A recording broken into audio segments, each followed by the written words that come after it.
এবার ওমরের সামনে ডাক দিয়া কই, ওমর তাইলে শুনে নাও। হঠাৎ নবী রাহমাতুল লিল আলামিন যখন যুদ্ধের ঘোষণা নবীজি দিলেন, সবে মাত্র আমি বিবাহ করছি, বিবাহ করার পর ওমর আমার বিবাহর বয়স 7 থেকে 8 মাস হয়ে গেছে।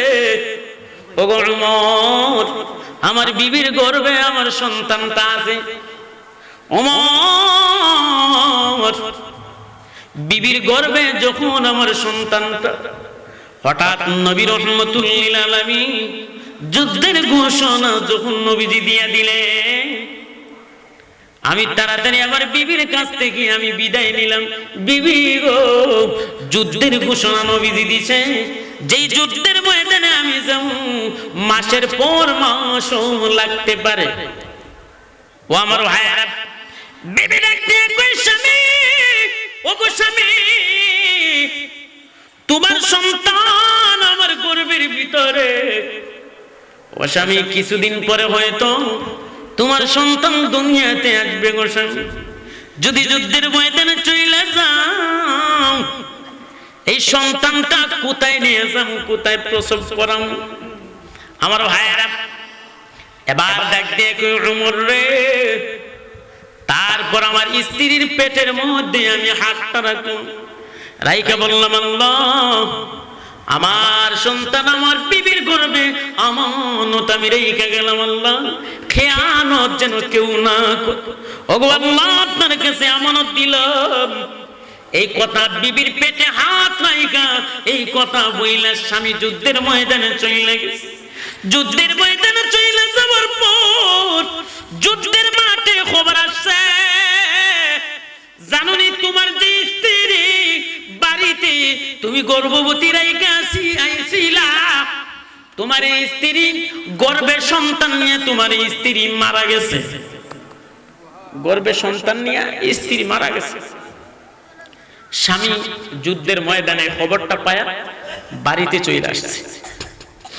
বাড়িতে যখন চলে আসছে আমার ভাইয়েরা, তখন এলাকার মানুষ বলা বলি শুরু করলো, কই জানো, নবী আমার কই স্ত্রী যদি কথা না শুনে রে, নবী আমার কই লানাতুল মালাইকা, গোটা রাত্র ওই স্ত্রীর উপর ফেরেশতাদের লানত পড়তে থাকে। আসলে আমার মসজিদে কয়েকদিন আগে আমার এক ছাত্র আমার কাছে বিচার দেখো, হুজুর, কষ্টের জ্বালায় ভালো লাগে না, রাতের বেলা যখন বাসায় যাই গো, আমার বউ সাধারণ ছোট্ট একটা বিষয় নিয়ে যখন ঝগড়াঝাটি শুরু করে, আমার মন চায় সাথে সাথে আর একটা বিয়ে কইরা লাই। আসলে একটু সত্য কথাই তো, যখন কিছু খাচ্চুপ্তের বাঙালি কিছু মহিলা আছে দেখবেন, মাশাআল্লাহ, ঘরে গেলে ওই বোঝা যায় যে শরীরে আলাদা একটা কারেন্ট আয়া পড়ছে।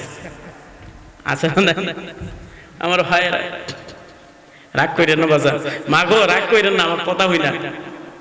বর্তমান যে পরিস্থিতিগুলো এইভাবে হইতেছে, আমার ভাইয়েরা আসেন, এই কথা আমি বলতেছিলাম, স্বামী এবার বলতেছে, আমার স্ত্রী তো একজন ভালো আগেদা মহিলা, কেন তার খবরে আগুন জ্বলবে? আমার ভাইয়েরা, একদিন, 2 দিন, 3 দিন যখন হয়ে যায়, হয়ে যাওয়ার পর স্বামীর মন মানে না। হঠাৎ একদিন রাতের বেলা, রাত শেষ অর্ধেক অংশ রাতের বেলা, স্বামী রাতের বেলা হাইটা হাইটা তার স্ত্রীর কবরের পাশে যাইতেছে। কয় আমার মন মানে না, আমি জানি রে আমার স্ত্রী একজন আবেদা মহিলা, এত ভালো 5 ওয়াক্ত নামাজি মুত্তাকি দিনদার, কেন আমার স্ত্রীর কবরে আগুন জ্বলবে? স্বামী বলতেছে, এই কথাগুলা কিন্তু হযরত উমর রে বলতেছে। ওমর, তারপরে আমি কবরের পাশে গেলাম, যাওয়ার পর আমি হঠাৎ পানি তাকায় দেখি কবরের এক সাইড থেকে আগুনের হাওয়াটা একটু বেশি বাইরে হচ্ছে। আমার ভাইরা এবার ডাক দিয়ে কই, উমর রে, যখন আগুনটা যখন বাইর হয় তখন আমি মনে মনে বড় ভয় পেয়ে গেলাম।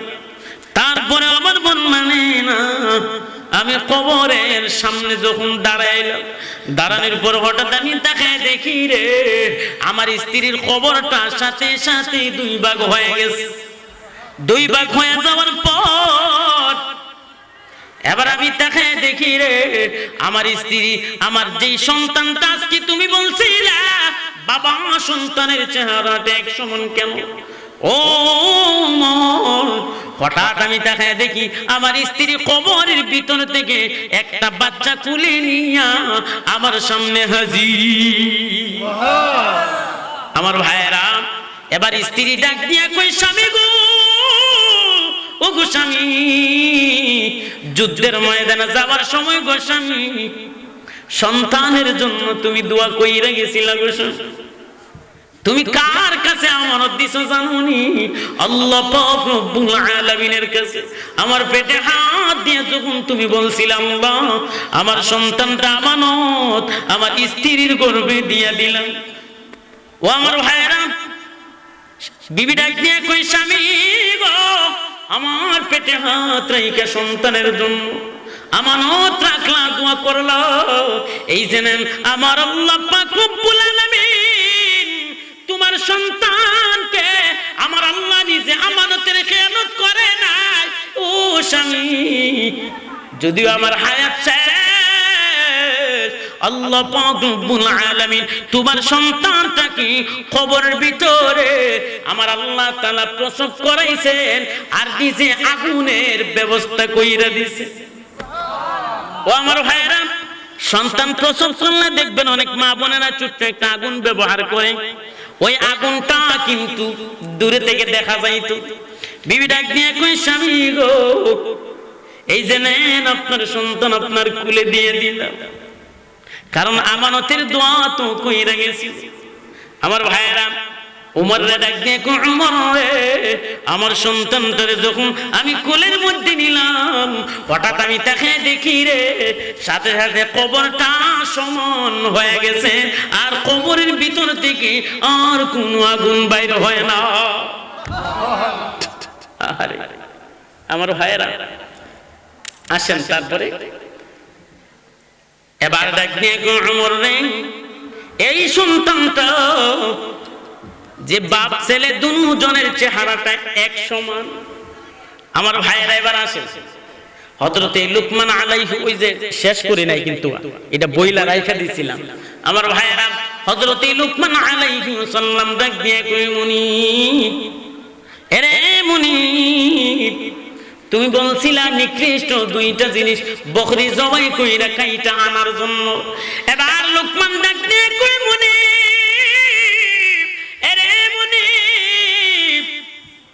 কারণ বকরির এই যে নিকৃষ্ট দুইটা জিনিস জিহ্বাটা আর তিলটা। মুনিব ডাক দিয়ে কই বুঝলাম না বিষয়টা। এবার আমার ভাইয়েরা, লুকমান ডাক দিয়ে কই রে মুনিব, মানুষের যখন চরিত্রটা যখন খারাপ হয়ে যায়, মানুষ যখন নষ্ট হয়ে যায়, তার এই দিলটার ভিতরে তার খারাপ অনেক কিছু ঢুকায় রাখে। আর মানুষের জিহ্বাটা যখন নষ্ট হয়ে যায়, এই জিহ্বা দ্বারা যখন খারাপ খারাপ কথা বলে। এবার লুকমান ডাক দিয়ে কই মুনিব রে, এই জিহ্বার মতো নিকৃষ্ট আর কিছু হইতে পারে না। আরো জোরে বলেন না সুবহানাল্লাহ। আমার ভাইরা, এজন্য হযরত লুকমান ওয়াজ কইরা মুনিবরে বুঝাইতেছে। মুনিব বলতেছে, আরে লুকমান, কত সুন্দর কথা তুমি বলছো। আজকে ওলি বুজুর্গ তাদের ইতিহাসগুলো আপনি তাকায় দেখেন, আহারে তাদের ব্যবহারগুলো কত সুন্দর ছিল।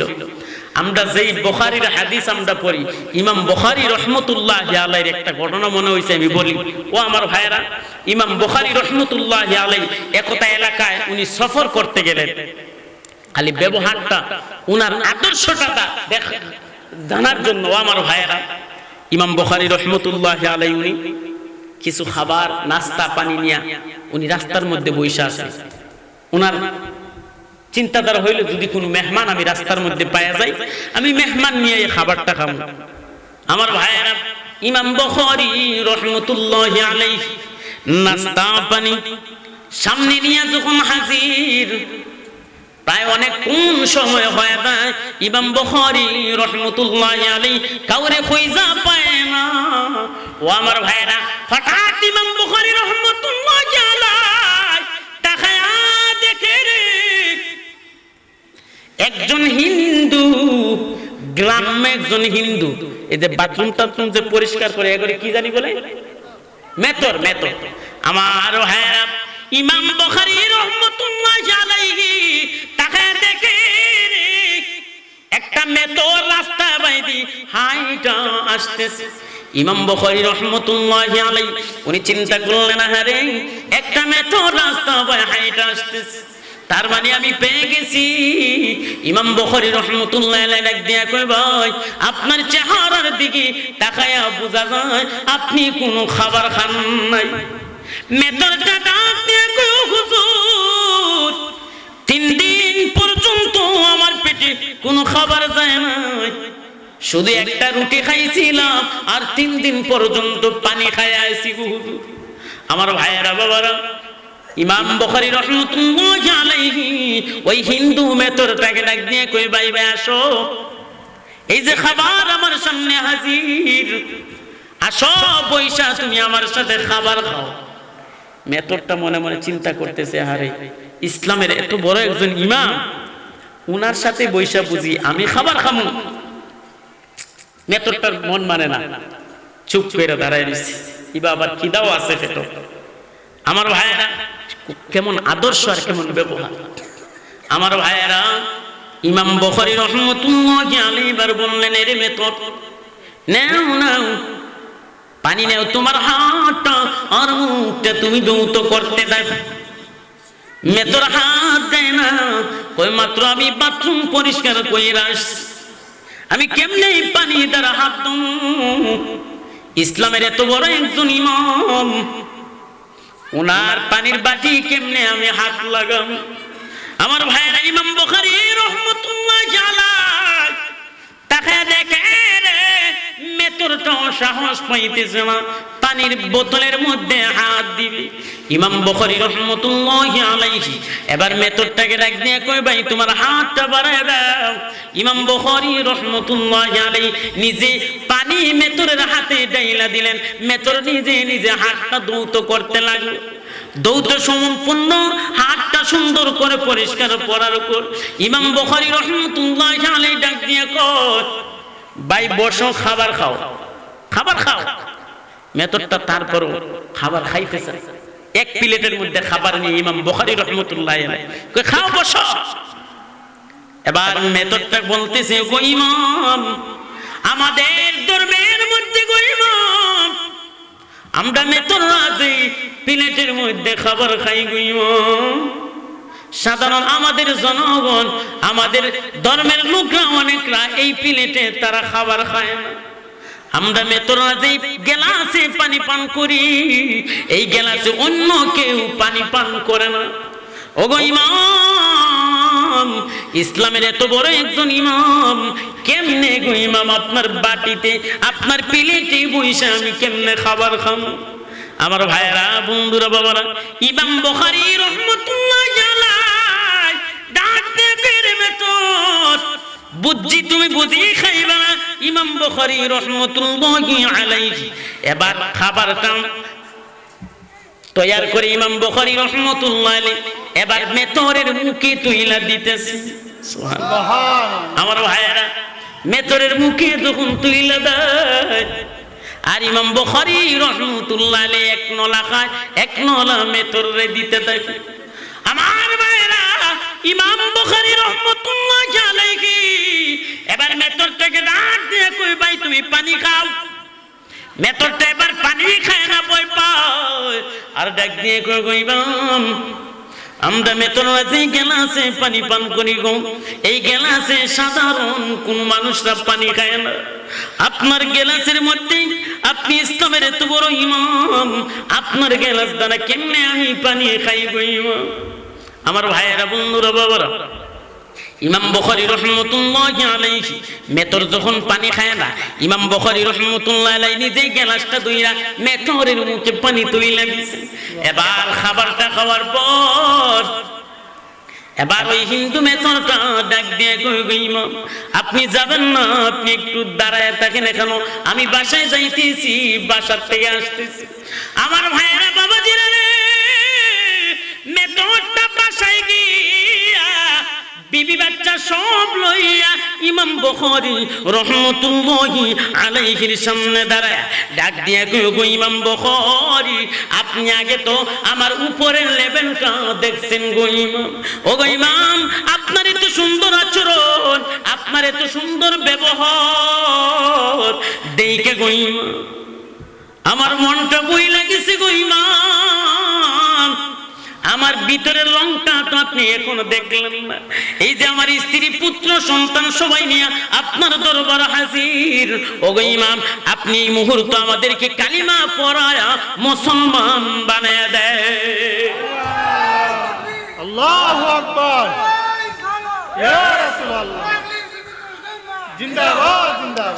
সাইয়্যিদুল আম্বিয়া হাবিবি কিবরিয়া, যাকে আমরা ভালোবাসি মন প্রাণ দিয়া।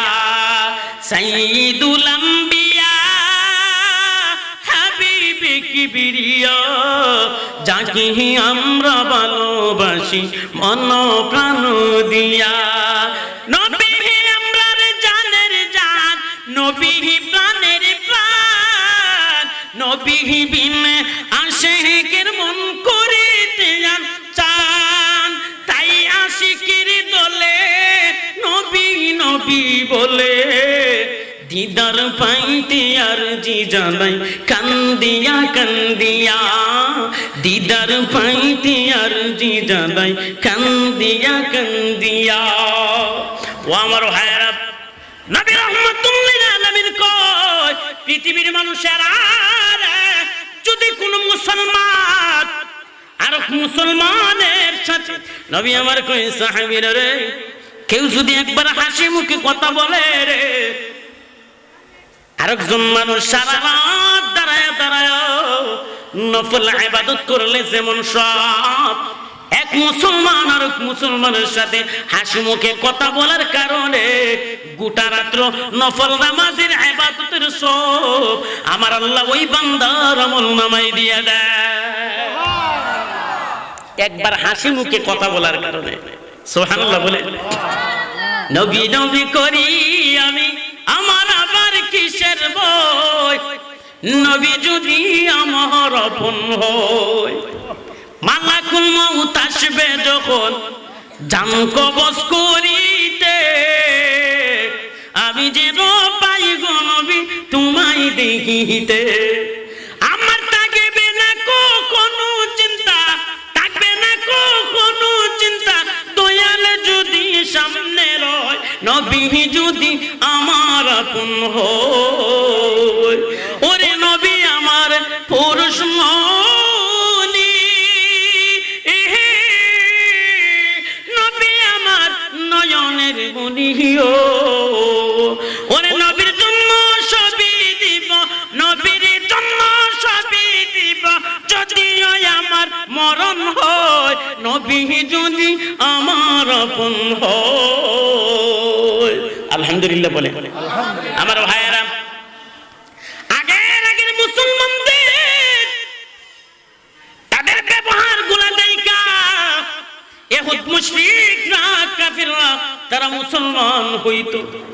এখন করে মুসলমানদের ব্যবহার গুলা দেখা এখন আর হিন্দু বৌদ্ধরা তাড়াতাড়ি মুসলমান হয় না, কারণ লম্বা পাগড়ি লম্বা জুব্বা লাগায়া তারপরে কয় চল মসজিদে গিয়া দাঁড়ায় কমু।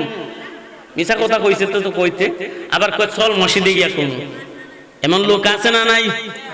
ও আমার ভাইয়েরা, আজকে আপনি বাংলাদেশে বহু তাকাইলে দেখবেন বহু দরবার শরীফ আছে, পীর সাহেবের ভিতরে তো অহংকার। আই হাই, বহু দরবার আছে, আমি নিজে দেখছি।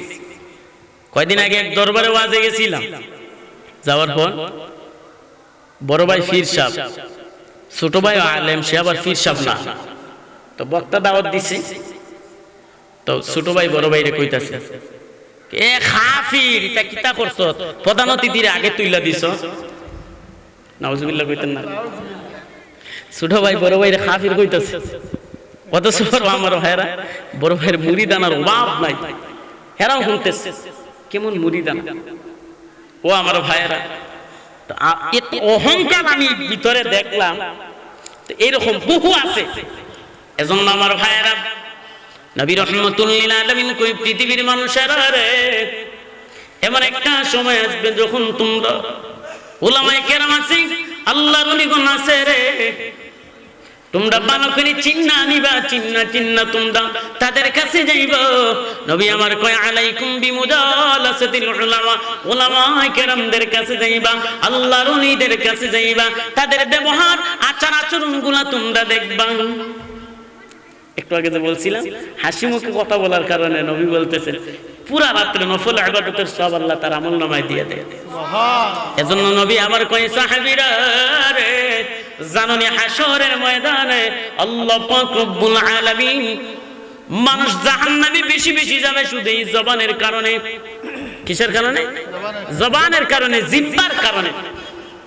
ও আমার ভাইয়েরা, নবী বলছেন এই জিহ্বার কারণে। আমার ভাইয়েরা, বাংলাদেশে বহু বালা যে দরবারগুলি আছে, অনেক আছে, আপনি দেখেন যে দরবারে তাদের আদর্শ নেটওয়ার্ক গুলো আপনি তাকাইলে দেখবেন সুন্নতের নেটওয়ার্ক, মদিনাওয়ালার গন্ধ খুঁজে পাওয়া যায়। আমার ভাইয়েরা, আপনি তাকায় দেখেন কত দরবারের কথা বলবো। আপনি সিলেটে যান, আজকে ফুলতলি দরবারের ইতিহাসগুলো আপনি তাকায় দেখেন। আরে ওই লোকটা যখন বড় বাইরে যখন কাফির খয়া ডাকছে, আমার সাথে সাথে ফুলতলি দরবারের কথা মনে হয়ে গেল। আরে ছোট সাহেব আল্লামা হুসামউদ্দিন হুজুর বড় ভাইয়ের কেরামত গুলাকে দেখে উনি প্রকাশ করতেছে আর বলতেছে, বড় সাহেব তো এমনি এমনি হয় নাই। সুবহানাল্লাহ বলতেন না? আমি নিজে ভিডিওটা দেখছি, উনি নিজে কাঁদতেছে আর বলতেছে। আমার ভাইয়েরা, আজকে যেই দারুণ ক্যারেক্টার গোটা বিশ্বে, আজকে এই দারুণ ক্যারেক্টার থাকার কারণে বহু সুন্নি আলেমরা আজকে কোরআন তিলাওয়াতটা সুন্দর করে করতে পারে। এই ঠিক কিনা বলেন?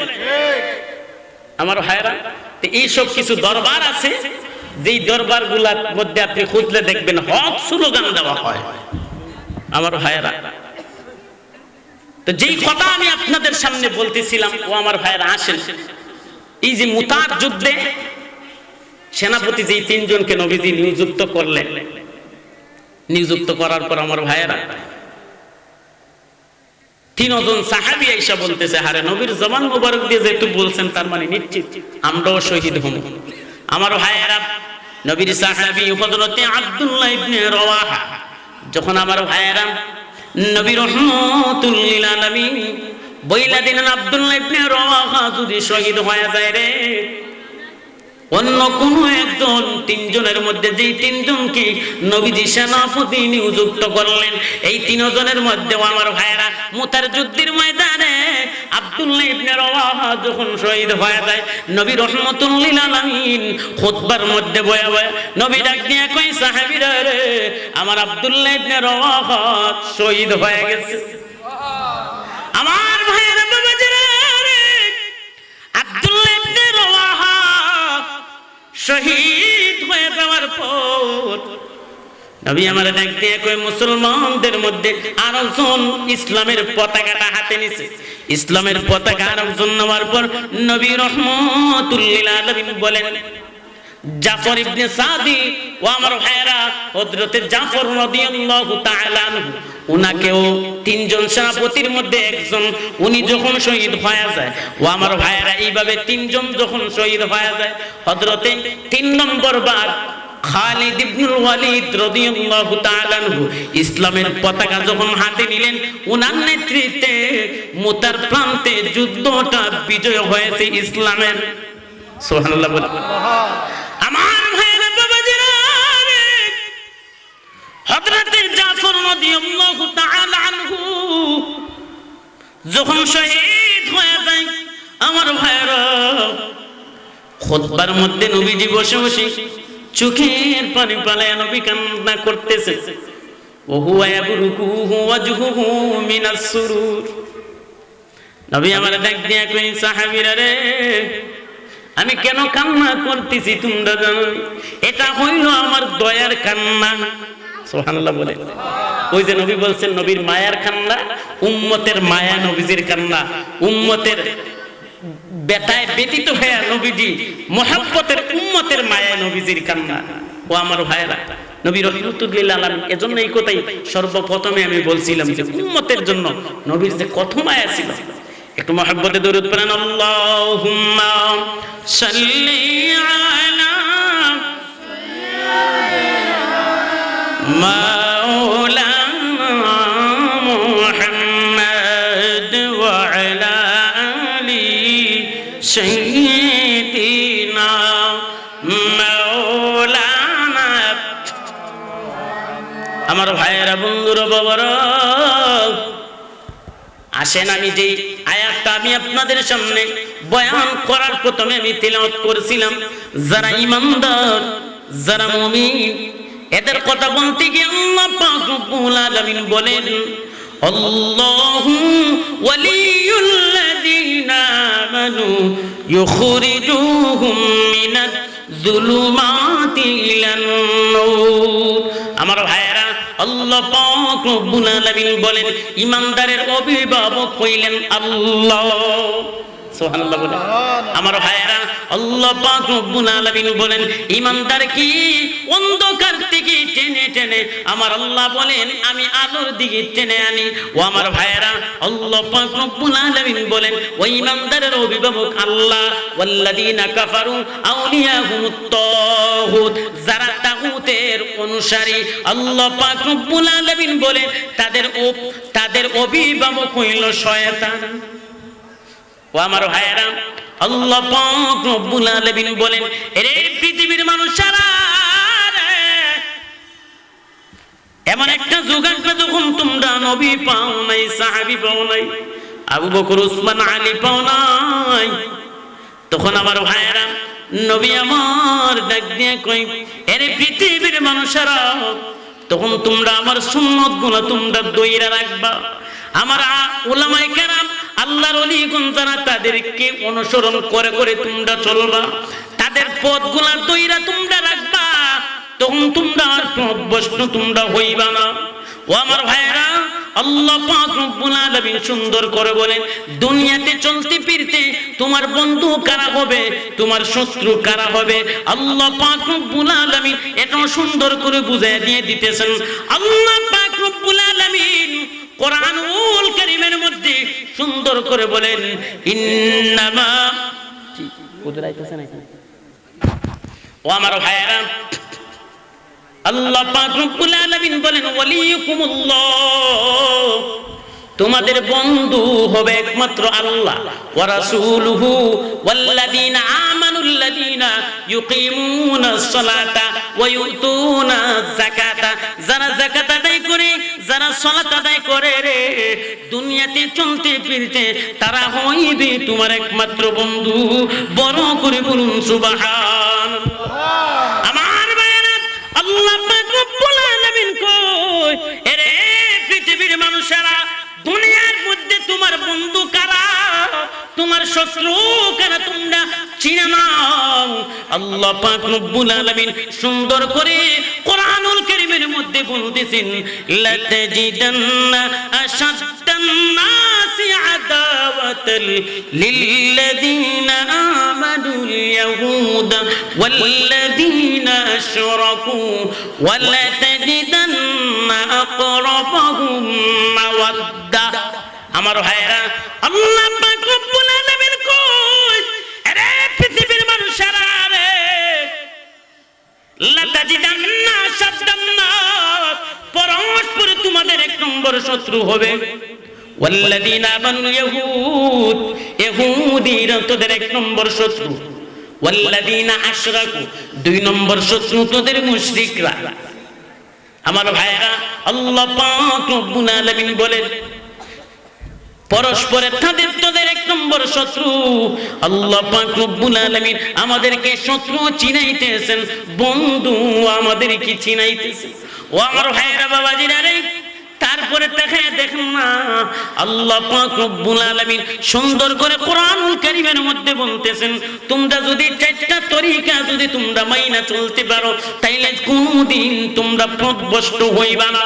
আল্লাহ পাক রব্বুল আলামিন কোরআনুল কারীমের মধ্যে এই চারটা তরিকার ব্যাপারে আমার আল্লাহ পাক রব্বুল আলামিন সুন্দর করে বলেন, ওয়া মান ইউতি'িল্লাহ ওয়ার রাসূল ফাউলাইকা মা'আল্লাযীনা আন'আমা আল্লাহু আলাইহিম মিনান নাবিয়্যিনা ওয়াস-সিদ্দীকিনা ওয়াশ-শুহাদা'i ওয়াস-সালিহিন ওয়া হাসুনা উলাইকা রাফীকা।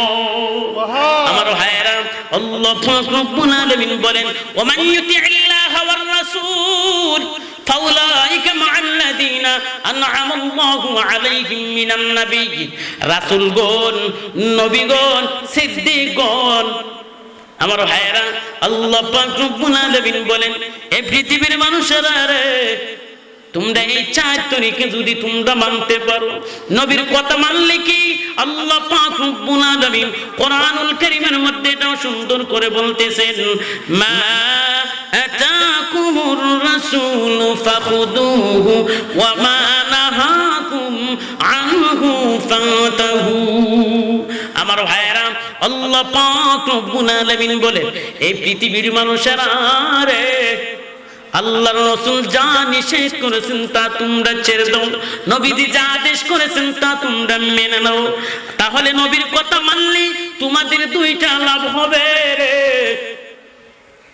নবীর কথা মানলে তোমাদের যে দুইটা লাভ, আল্লাহ পাক রব্বুল আলামিন কোরআনুল কারীমের মধ্যে এই দুইটা লাভের কথা আমার আল্লাহ সুন্দর করে বলতেছেন, কুল ইন কুনতুম তুহিব্বুনাল্লাহ ফাত্তাবিউনি ইউহিব্বুকুমুল্লাহ ওয়া ইয়াগফির লাকুম যুনুবাকুম ওয়াল্লাহু গফুরুর রহিম।